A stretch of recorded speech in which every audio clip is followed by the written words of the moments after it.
गिबियावनो बयखौबो आंनि चेनेलाव बरायनानै लानाय जाबाय। दासिमनि मोननैसो खौरांफोरा जाबाय फरायनाय बिथिङाव जौगानाय लाबोनो आरो फरायसाफोरखौ फरायसालियाव थांलाय फैलायनि थाखाय मोजां सुबिदा होनो थाखाय थाखो 9आव फरायनाय फरायसाफोरनो आसाम सरकारा साइकेल होनाय बिथांखि लादों। थिग बिब्दिनो कक्राझार जिल्लानि सिङाव थानाय गं 92 फरायसालिनि थाखो 9आव फरायनाय गासै सा 12,789 फरायसाफोरनो आसाम सरकारनि हेफाजाबजों बिटिआर सरकारा साइकेल राननानै होदों।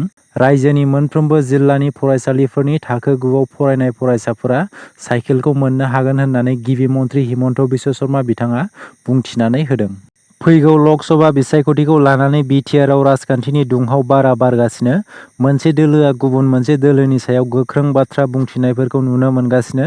थिग बिब्दिनो बिपिएफ हान्जाया खाम्फा बरगयारिनो फैबाय थानाय एमपि बिसायख'थियाव टिकेट होनानै खाम्फा बरगयारिनि राजखान्थिखौ फोजोबस्रांनो थाखाय थांखि लादों।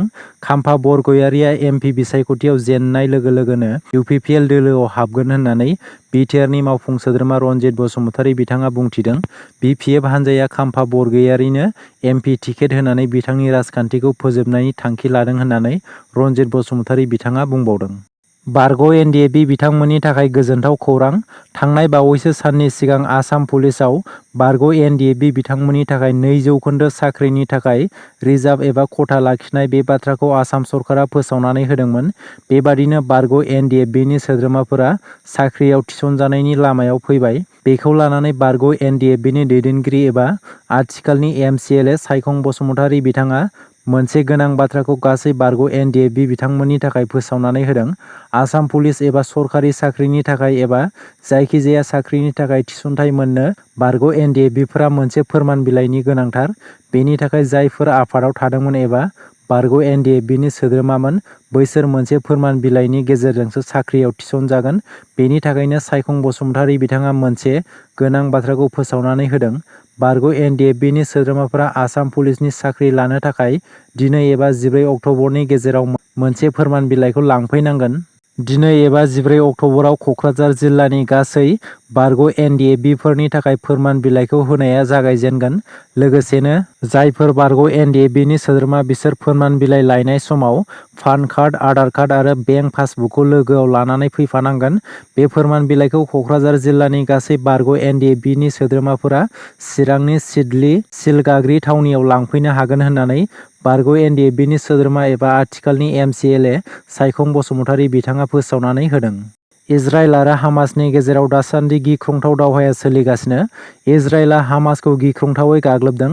हामासनि उदखारिफोरखौ सोरगिदिं बेंनानै इजराइलआ गिलु-बालुयै गाग्लोबदों।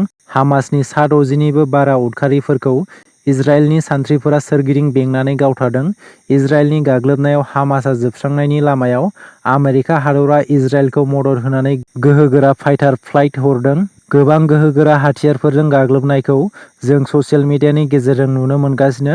नाथाय बेबादि समनि गेजेरावनो नोंथांमोना सांग्रां जानाया जोबोरैनो गोनां। मानोना हामास उदखारिनि जायखिजाया सावगारि एबा भिडिअ'खौ ससियेल मिडियायाव हगारोब्ला खैफोदाव गोग्लैनो हागौ। साइबार सेलआ ससियेल मिडियायाव हगारनाय हामास उदखारिनि फट' एबा भिडिअ'नि सायाव नोजोर लाखिगोन। बेनिखायनो सांग्रां जानाया जोबोरैनो गोनां। जायखिजाया सरकारनि खामानि मावग्रा एबा साख्रिआवला सुबुंफोरा जुदि सरकारनि आयेन बायदियै मानिनानै सोलिया अब्ला बिथांमोननि साख्रिया खैफोद गोनां जागोन। मानोना थांनाय सानखालि बेरगाव जौगाखां खोन्दोनि 3 जिबिका साखियाव खामानि मावनाय आइजोफोरखौ साख्रिनिफ्राय सासपेन्ड खालामनाय जादों। बेनि गुबै जाहोनानो जादों जिबिका साखियाव खामानि मावग्रा 3 आइजोफोरा थोंजोङै राजखान्थि दोलोनि जानानै खामानि मावदोंमोन। बिपिएफ दोलोनि जानानै राजखान्थिनि फोसावदिंनाय खामानिखौ लादोंमोन। बिटिआर गेलेमु आयदानि मावफुं सोद्रोमा दावबायसा बर' बिथाङा फोरमायनाय बादिब्ला आइजोफोरा बिटिआर सरकारनि हेंथायै बाथ्रा फोसावदिंहैदोंमोन। बेनिखायनो 3 आइजोनि सायाव गोख्रों एक्सन लानाय जादों लोगोसे साख्रिनिफ्राय सासपेन्ड खालामनाय जादों होननानै इएम दावबायसा बर' बिथाङा फोरमायनानै होदों। बेनिखायनो जायफोर सरकारनि खामानि मावग्रा एबा साख्रिआवलाफोरा थोंजोङै बबेबा मोनसे राजखान्थि दोलोखौ हेफाजाब होयोब्ला बिथांमोननि साख्रिया खैफोद गोनां जागोन होननानै इएम दावबायसा बर' बिथाङा सांग्रांथि होदों।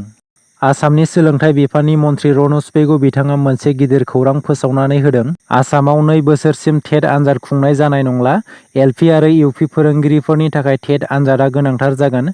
बोसोरफ्रोमबो मिरु सरकारा खेबनैयै टेट आनजाद खुङो।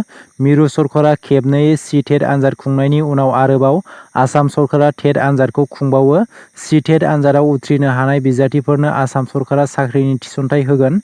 बेनि थाखायनो आसामाव गोदानै टेट आनजाद खुंनाय जानाय नंला होननानै रायजोनि सोलोंथाइ बिफाननि मन्थ्रि रनज पेगु बिथाङा फोरमायनानै होदों। दासिमनि मोननैसो गोनां खौरांफोरा बेनोमोन। गोजोन्थों।